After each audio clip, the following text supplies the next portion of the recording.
Guess করে বলো তো, তুমি তো অ্যামাজন থেকে তুমিও বহুত কিছু জিনিস নাও। হ্যাঁ, কি থাকতে পারে বা আমি কি এমন জিনিস কিনতে পারি?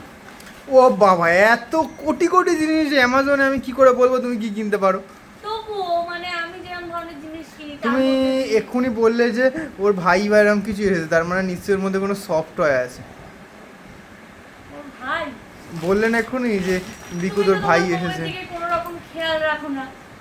এই যে কি হচ্ছে না হচ্ছে আমার, তার জন্য কি কিনে দিতে হবে, কোন জিনিসটা দিলে একটু ভালো হবে, তাই শরীরটা নিজেই নিজের মতো কিনে নাও। সুস্থ হয়ে উঠবে।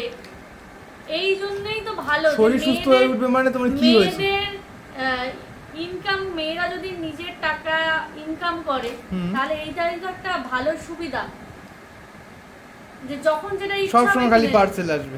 সব সময় তোমার কি পার্সেল আসে না? না, আমার পার্সেল কটা আসে? তোমার তো ভুলভাল পার্সেল আসে, 2 দিনের জন্য আসে, 3 দিনের মাথায় দেখি সেটা আর নেই বাড়িতে, সেটা অন্য কোথায় পড়ে আছে। ঠিক কি দেখাও? বলতে তুমি পারলে না। এ বিস্কুট কি এসেছে রে? উফ, আমার পা দেখা যাচ্ছে, খুবই জ্বর, সুস্থ দেখাতে হবে না। এ না, তুমি কাটো। না না, আমি তো দেখাচ্ছি, তুমি দেখাও কি জিনিস।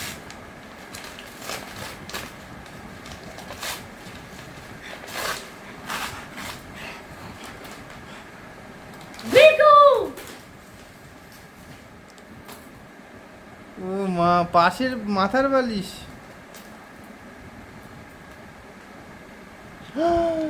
ও, এটা পছন্দ বলে একা একা কিনে, তো আমি যখন বলি যে আমি কিনে না, দেবো না, দেখো। দেবো কত কিছু, তখন না, তো ওটা তো নয়। তাও তুমি তো, বললাম না, তুমি তো কোনো আমার খেয়ালই রাখো না। একটা কাঁচি দাও না গো।